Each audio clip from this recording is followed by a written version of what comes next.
Okay, we are live. Just gonna give it a few moments and then we're gonna get on with the first fight.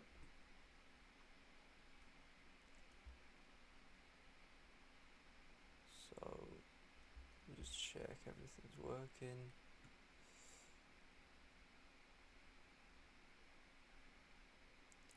Cool. And will that be, yeah, that will, nice.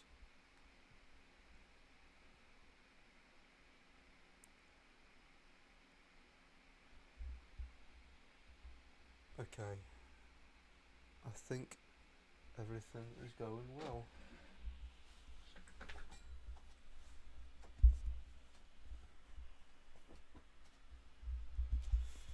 Let me just type we are live.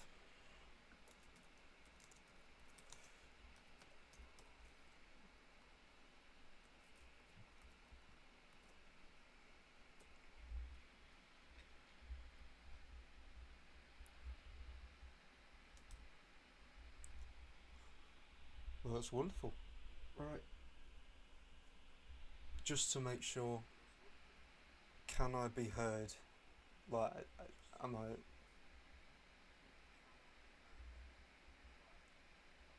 Can any of you like hear me?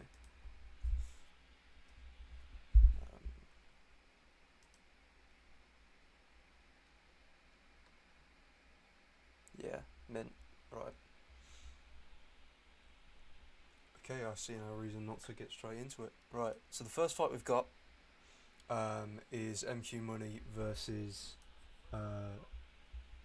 Duggan, formerly known as Duggan, but now H4Z. I assume it's Has, but I'm not sure. I'm going to call him Duggan for now.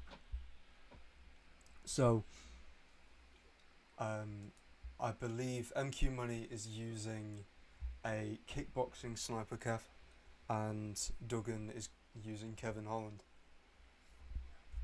So, as we start off, here we go. Okay. So, first thing I'm noticing, both men are really wanting to get at it from the off.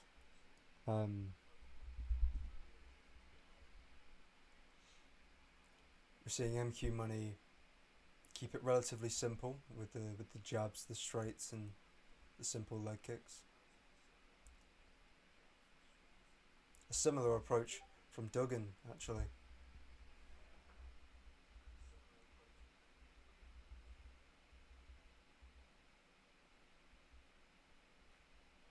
And a wonderful spinning sidekick from MQ Money sends Duggan into a bit of a haze, really, from the start. But he seems to have recovered well. And as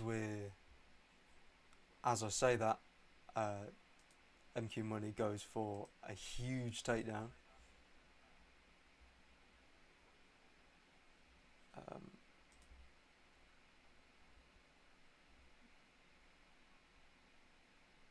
And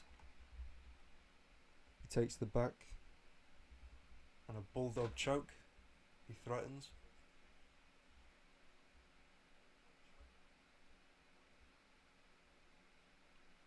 Doesn't seem to be working so much. I would have liked to see MQ Money cancel the submission just to not waste the time, but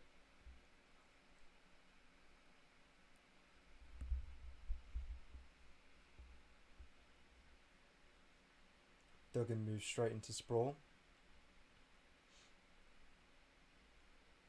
Both men not too worried about their stamina as of right now.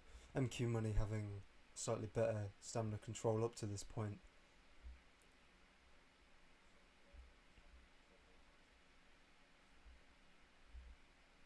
Duggan goes for a Peruvian necktie. No, sorry, this is a Japanese necktie. And almost is getting the tap, but it doesn't seem likely. No. What I'd love to see from this point is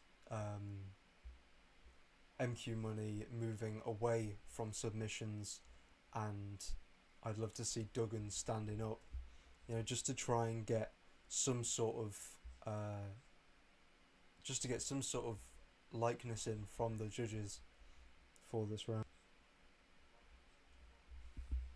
The Darce choke is unsuccessful, and we are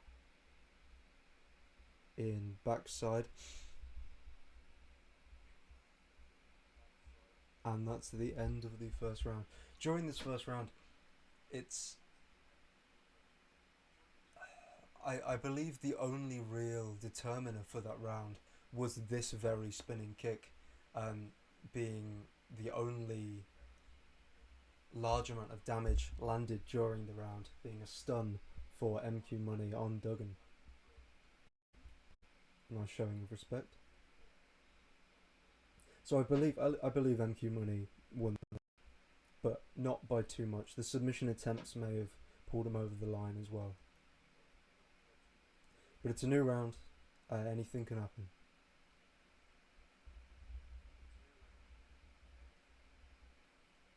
A wonderful uppercut as Duggan attempts for the body shot. And what I'm really liking from MQ Money is this very simple approach with only slight diversions. And he tries the spinning back kick again. Understandably, seeing how well it worked last time. This time, no dice. And now we are in the cage clinch. What I'd love to see from Duggan at this point is a larger emphasis on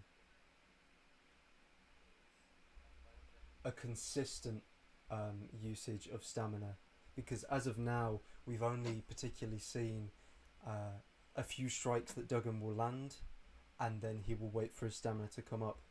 And though that is an effective tactic, it has not yet been effective in this fight. The beautiful leg rock from Duggan from a wonderfully timed check may, if this round ends right now, that may actually win Duggan the round.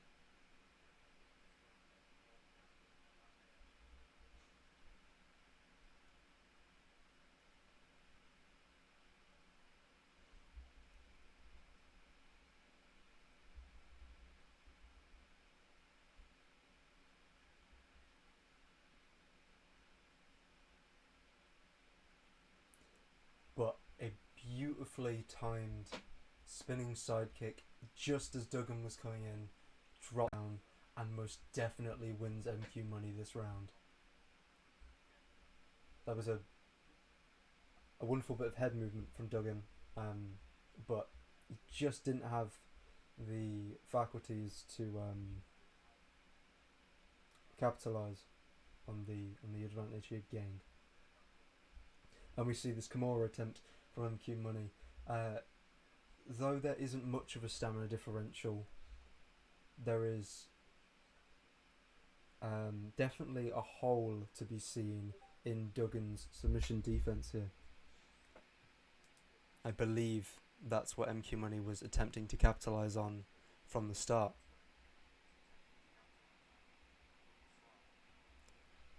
And an omoplata attempt here for MQ Money as we end the second round.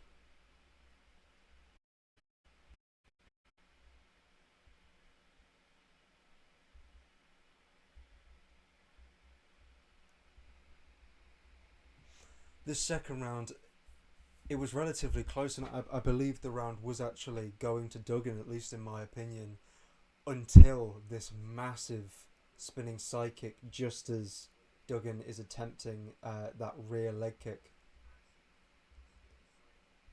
And as we go into this final round, the game is telling Duggan to avoid the ground at all costs. And I really do think that's true. I think in this we're not going to get a flash KO, then we may be seeing a decision win from MQ Money. But still, for this point in the fight, Duggan's stamina is looking great, and he's not taken too much damage despite the knockdown he has suffered. So it's perfectly doable, and we get a wonderful front kick from Duggan. I believe that maybe should have been a rock, um, the head kick on head kick, but that's okay.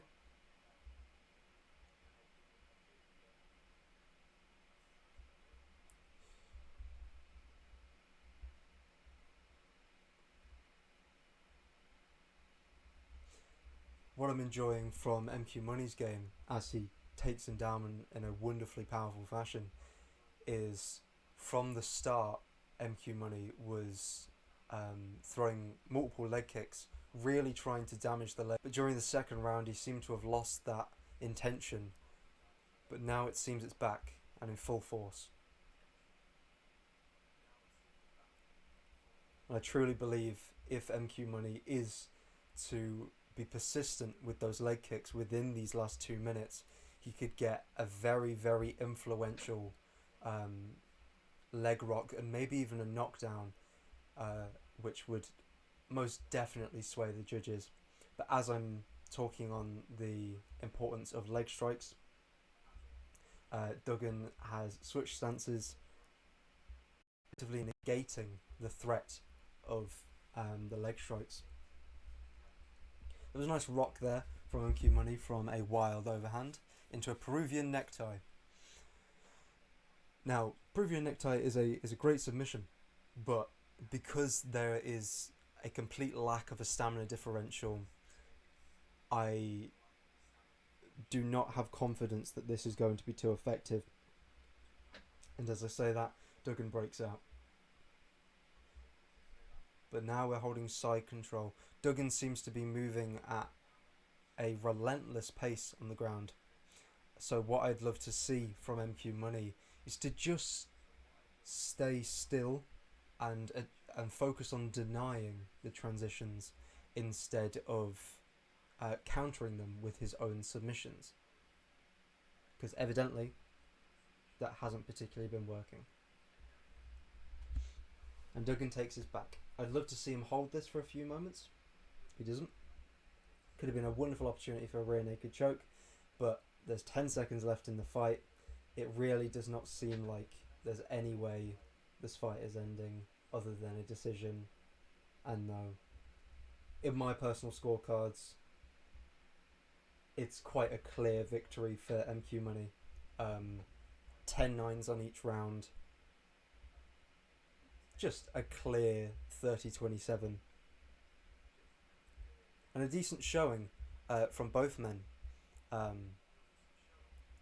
Duggan looked particularly fresh on the feet, but definitely needs to work on some of that ground game, especially the bottom control.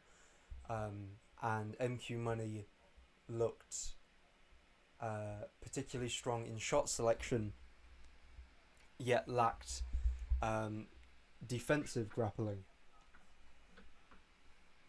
But that does it for our first match and the first prelim of the card.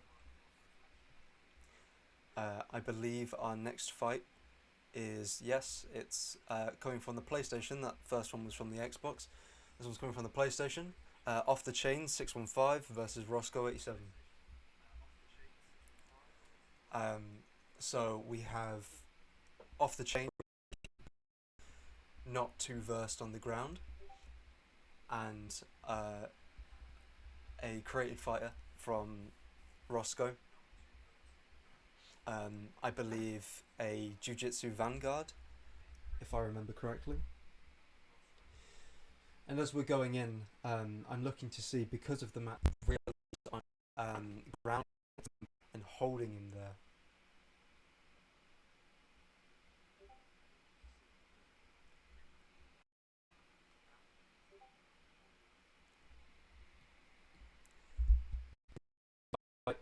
I'm looking for, as I said, I'm looking for Roscoe to attempt to exploit the weaknesses in Edson Barboza's game, but I'm also looking for off the chain 615 to keep this fight standing at all costs. A wayward head kick from Roscoe.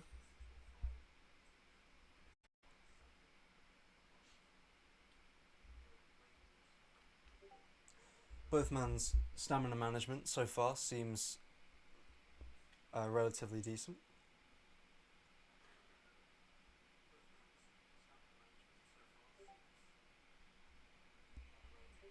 And as we've continued, it seems as if Roscoe has put into plan exactly as I said, uh, trying to exploit those natural weaknesses in the game of Edson Barboza.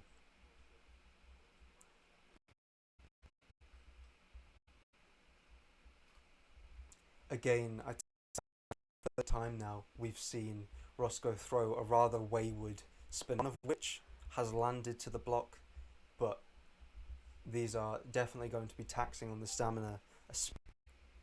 Again, some wonderful denials from Roscoe. And against this cage, because of the stamina differential that we can quite clearly see, beautiful takedown. But I would have loved to see, Roscoe attempt to take the back there and drag him down or get some sort of backpack to threaten a submission. But here we're in an inverted triangle. Great submission. But because of the stamina, it seems unlikely that the submission's going to be finished, and we see Edson Barboza break out of it. But he gets up in a very advantageous position because he's going to be stronger on the feet.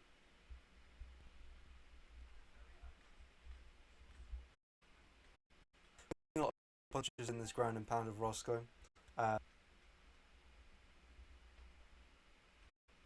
some hooks being mixed in to circle of off the chain.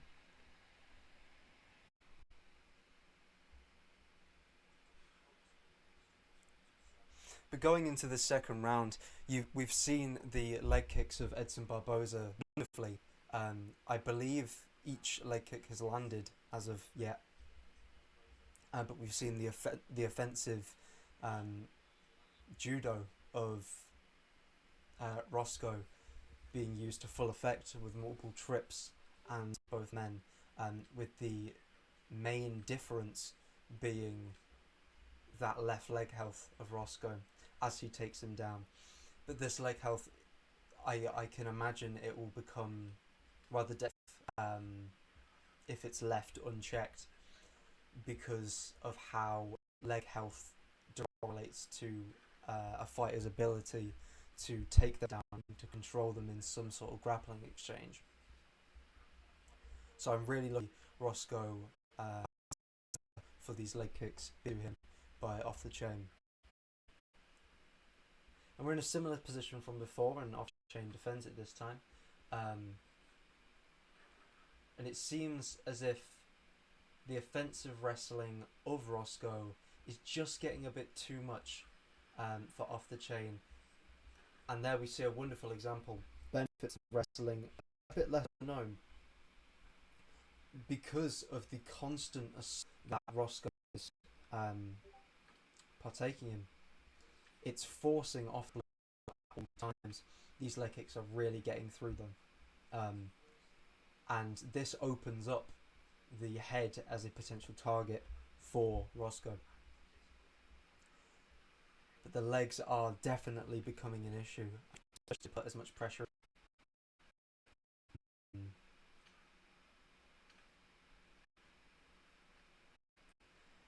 But from both men, we're seeing a decent amount of stamina usage for the current climate of the fight. A wonderful denial. And another. With this stamina differential, yeah, I was suspecting a submission was soon coming. Because of the significant stamina difference between both these men, it seems rather likely Roscoe is going to be able to finish the submission, and he does, securing the victory with one broken leg. Um, um, Moving on to our main event, we have MBK Huda versus Josh B, the Anomaly. Um, and it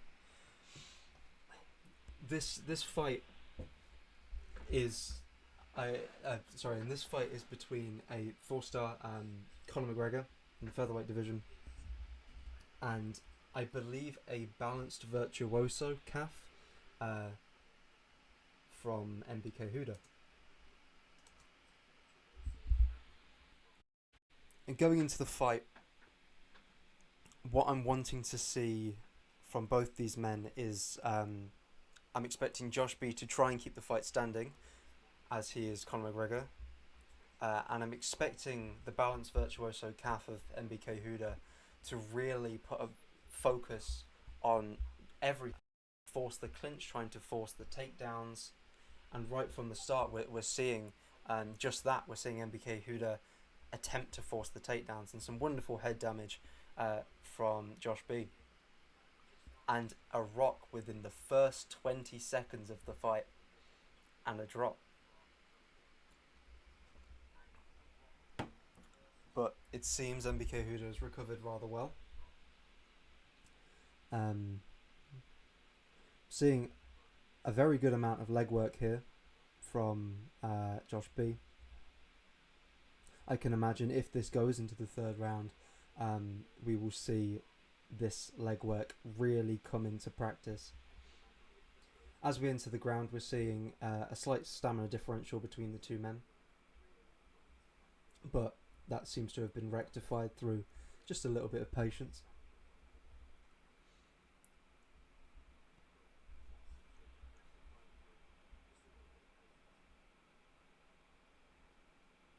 A little bit of lag here. A bit of lag never hurt nobody.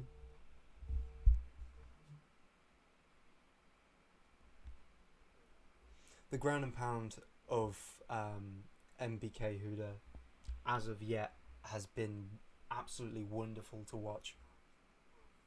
A beautiful amount of patience between each strike, and each strike seems planned.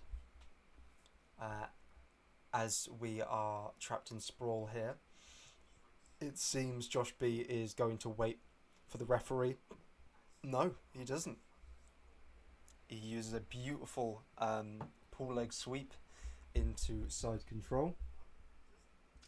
Now, I believe Conor McGregor has 88 top control.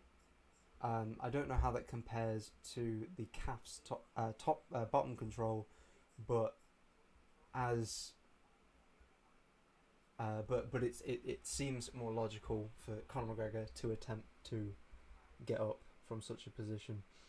A wonderful body fake into a pull, and just a tremendous amount of patience on show to let that kick happen and counteract when it whiffs. A big power takedown from MBK Huda. We're starting to see the stamina of MBK Huda drop slightly below the stamina of Josh B, and I'm wondering into the second and third round if that's going to be the same story.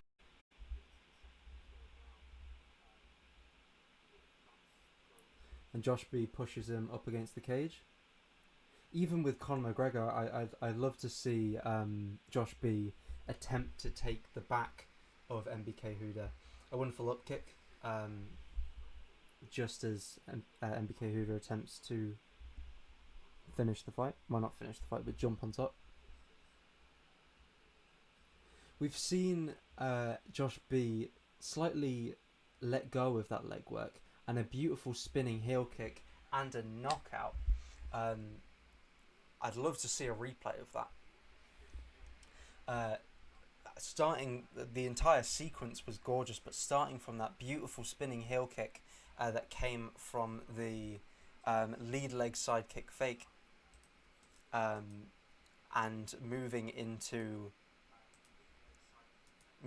a beautiful block break combo, ending with a final uppercut that I believe was ducked into just to get that finishing blow. Yeah, a wonderful fake there. Can we slow that down? Yes, we can. A wonderful fake into a beautiful spinning heel kick just as MBK Huda is going for a lead leg kick. A very simple combo. Uh, Finished off with a wonderful rear uppercut. Um, that may be knockout of the night. It was just a wonderful sequence from beginning to end. I want to see that in real time, just once more. Um,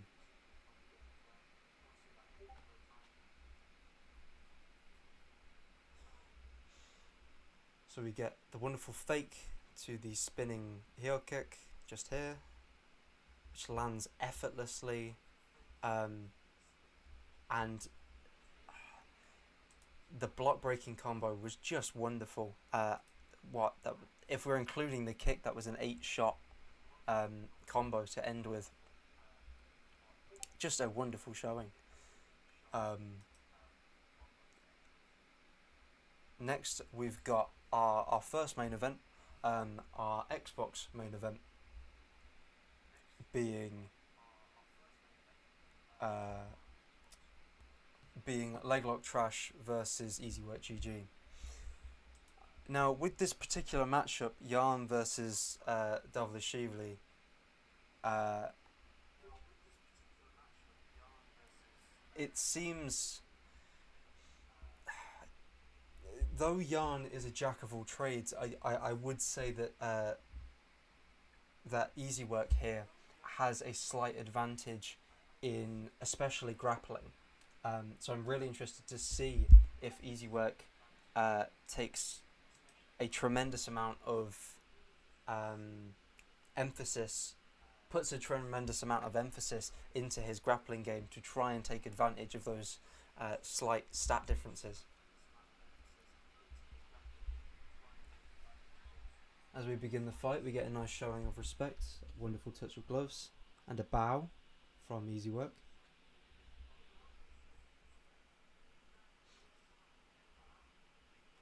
We see both men just simply probing each other to begin with, now into a full-on assault from Leglock Trash. We've seen a running trend so far this card of really working the legs, with Josh B doing it in the fight just prior, and MQ Money doing it at the start of this card.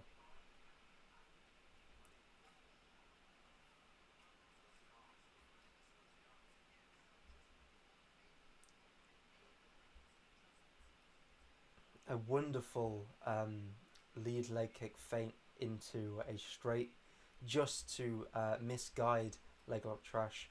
Um,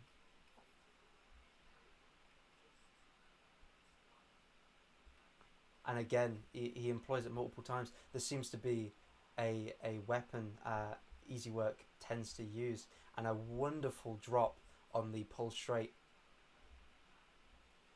But a great recovery from Leglock Trash so far.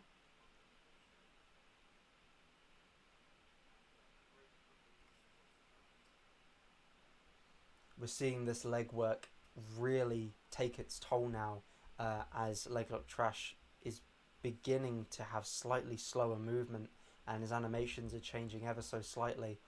Um, we're also seeing the power of Leglock Trash being counteracted by this leg damage. But he's still catching him. Like he's Leglock Trash is definitely still aggressing in this situation. He's still the one ploughing forward, just wanting and yearning to get to Easy Work. A beautiful block break head kick by Easy Work just then. Goes for it again. No dice. I'm noticing a tactic here from Easy Work of keeping that block health from ever truly returning to its uh, maximum state. whether intentional or not, it truly keeps Leg Lock Trash in a defensive cycle, just hoping to not get hit by the next punch. Um, but we get a takedown near the end of this round.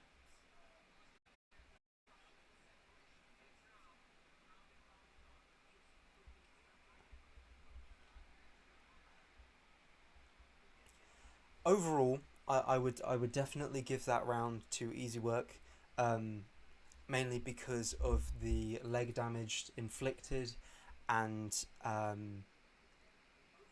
this wonderful knockdown. But the takedown from Leglock Trash near the end of the round certainly stops any sort of claim at a 10-8. Um, at the start of this round, we see Easy Work return to that lead leg kick fake and into the straight. But it seems Leglock Trash has sort of keyed in on that now and is less prone to fall for something.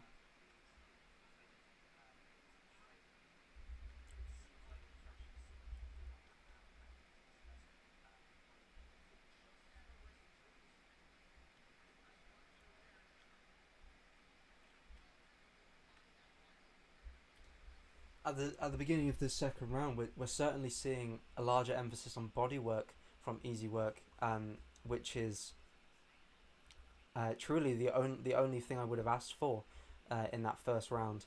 It would have been a larger emphasis on body work and on slowly diminishing the stamina of Leg Lock Trash instead of focusing so much on the head and leg health.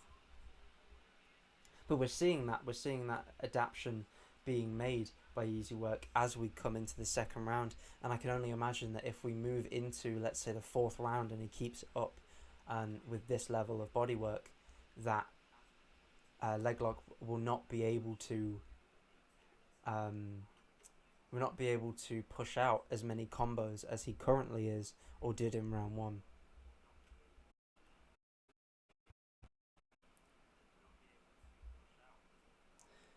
Interestingly, we're seeing in this round a complete shift. Whereas in the first round, Leglock Trash was the constant aggressor, we are now seeing Easy Work as the constant aggressor. Position for Leglock here. Um, he's luckily been saved by the stats of Petty Yarn, ensuring that he can recover from such a devastating rock. He seems to be pinned against this cage as of right now. Um,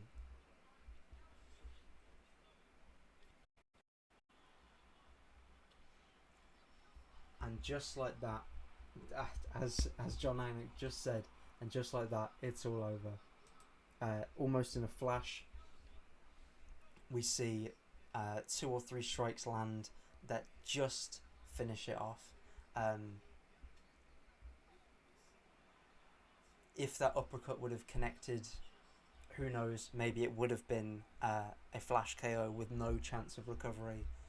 But either way, the left hook lands, Petty Yarn falls, and Easy Work GG is by far the victor.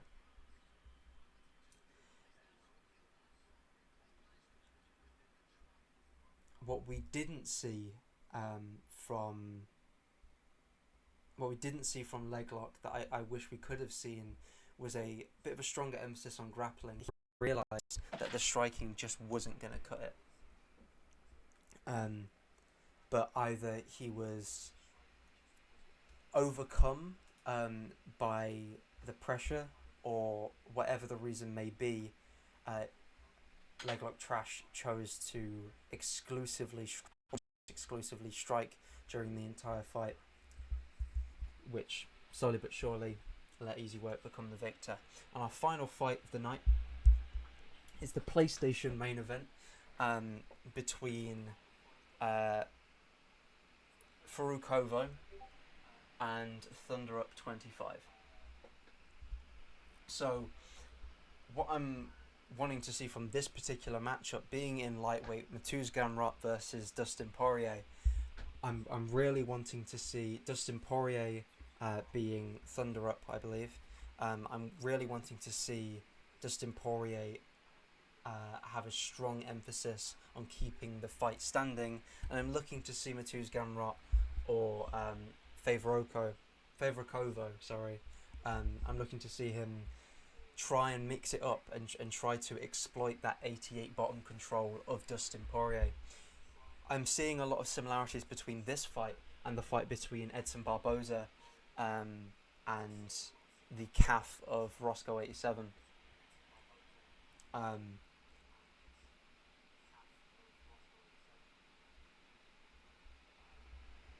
so I'm very much looking for a similar clash of styles. I'm very interested to see um, what the approach for Rukovo is going to be.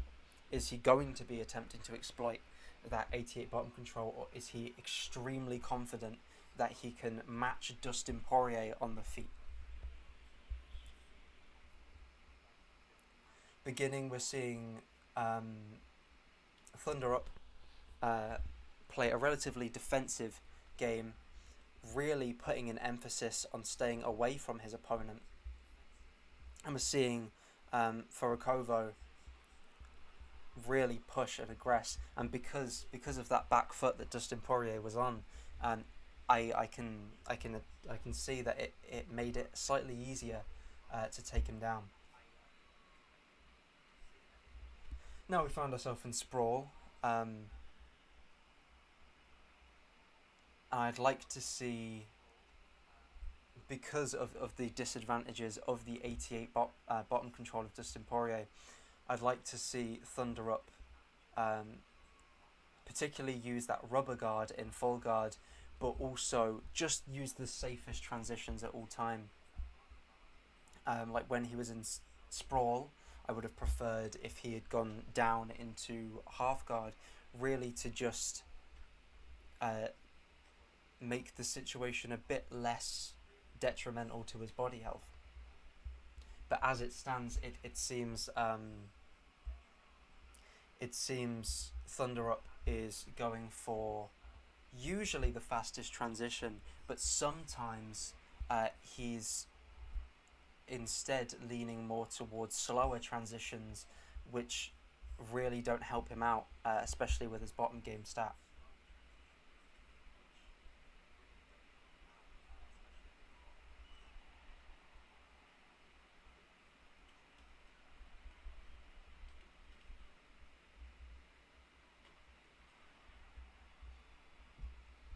But he gets up, and I'd love to see this period of time really taken advantage of by Thunder Up. I'd love to see him employ that ruthless aggression that Dustin Poirier is known for when he's in these moments of desperation. But also, we need that conservation of stamina, especially if this fight is going to go the full 5 rounds.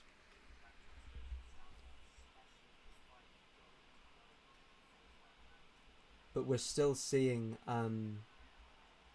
Forokovo really uh, trying to match the striking of Dustin Poirier, but it seems he's just slightly too predictable. So I kind of see two paths of victory for Thunder Up here. Either he assaults the body and really tries to negate the offensive wrestling of Forokovo, or he goes all out for the head and hopes that Forokovo does not return to the wrestling. But going into the second round, I believe, even though we have wonderful shots like that on the feet from Dustin Poirier, I believe the grappling of Mateusz Gamrot has won Forokovo the round.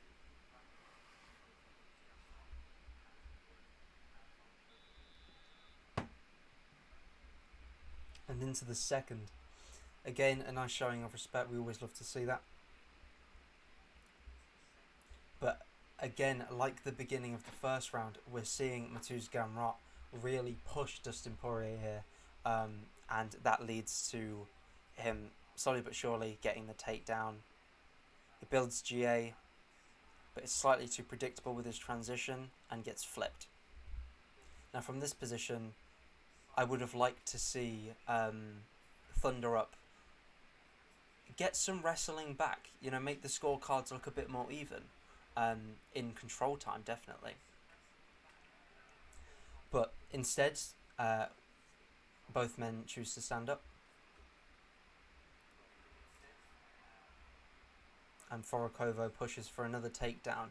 I believe now that he understands that Thunder Up will be looking to get up at all times, Forokovo now sees the main path of victory as take him down and hold him down.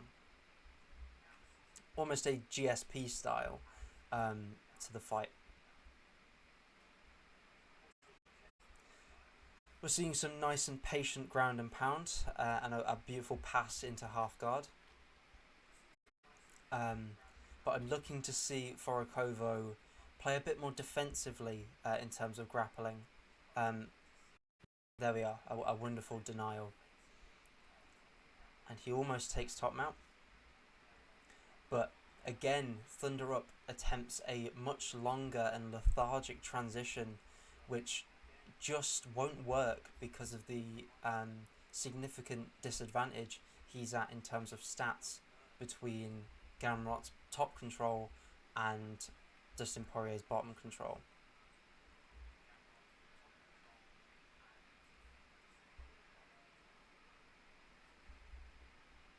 But we're still seeing from Thunder Up, we're still seeing some pretty good work out of full guard.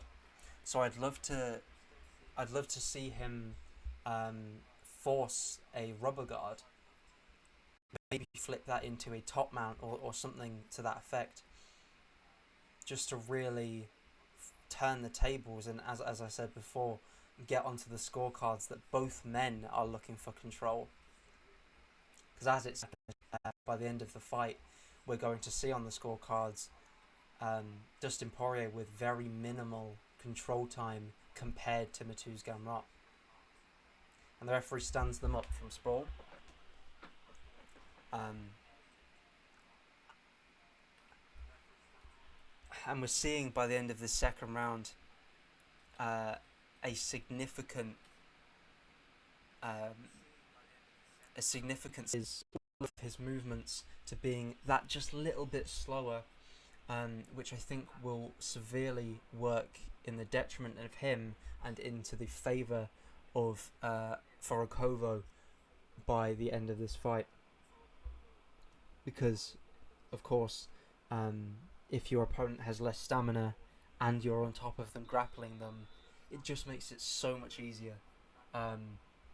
Seeing as I could assume 2 denials on the ground by Forokovo would reduce Thunder Up to none or very little stamina, leaving him very open for submissions.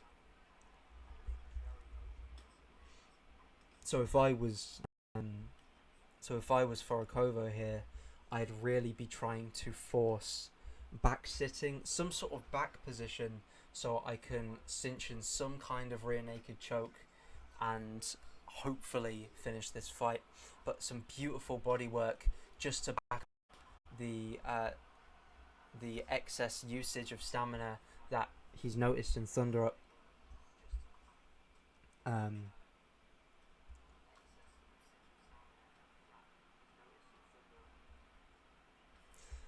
So what we've seen just then is Thunder Up using that lead hand to try and build GA. Perhaps unknowingly, but still effectively allowing Mateusz Gamrot or Forokovo to just get that very easy stand-up. And the complete opposite of what I've suggested, we see Thunder Up attempt a rear naked choke from onto Forokovo, but we're just not seeing a significant we're just not seeing a beautiful showing. We're just not seeing a good showing of Thunder Up's submission offense there, keeping it a bit too fast and just not letting himself be patient enough to get the submission win. But we're in Sprawl, which we've seen through earlier in round two. We've seen that Forokovo could have just laid there and taken the body damage, but he's chosen not to. And again, he seems to just be waiting for a little bit of stamina usage from Thunder Up, and then he's going to pass into half guard. Here we see a leg lock. I would rate the leg lock around a D tier submission, as not a very powerful submission, but it may be useful at certain situations. And Thunder Up finally makes use of that rubber guard of Dustin Poirier, but does not defend the stack guard, which would be down to defend, by the way. And we end the round very tellingly of the rest of this fight with Thunder Up on the ground with damaged body and head, and we see Matuz Gamrot or Forokovo stood proudly above him. And that's really been the tale of the past 3 rounds. It seems in the circumstances where Thunder Up has been the aggressor, where he has been pushing forward, he seems to have been winning. But a bit too often he's been backing up like he is now, and it just puts him at a grappling disadvantage. And now Forokovo has caught on of his low health stats. It seems like it's only a matter of time.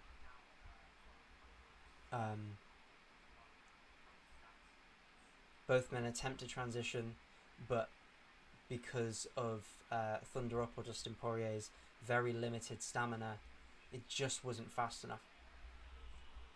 And now we're back on the feet. We're seeing some wonderful body hooks by Thunder Up, answered by a great straight and a flying knee to end the fight. An overall great showing for the first fight of Forokovo, showing himself to be able in the grappling realm, but also of decent skill in the striking realm.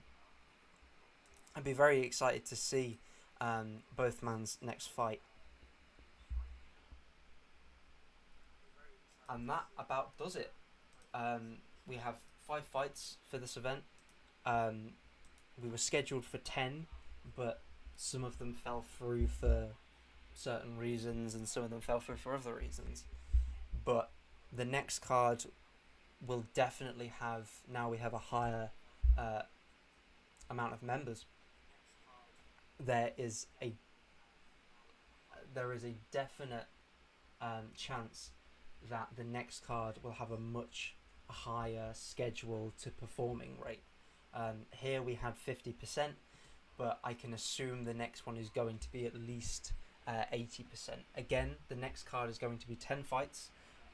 There's going to be 1 PlayStation fight in the main event. There's going to be 1 Xbox fight in the main event. And then in all of the rest, there's 2 of each console. You may be drafted, you may not be drafted. Either way, if you are, feel free to tell me if you're not able to make it for whatever reason. And if you're not drafted, then I guess you'll just have to enjoy the show. And just I wanted to thank all of the people watching for your support and for being here, especially for this first event. I know that it's a bit lower in production quality and all of that sort of thing, but I hope that first event has been enjoyable. And yeah, I'll see you in the next event.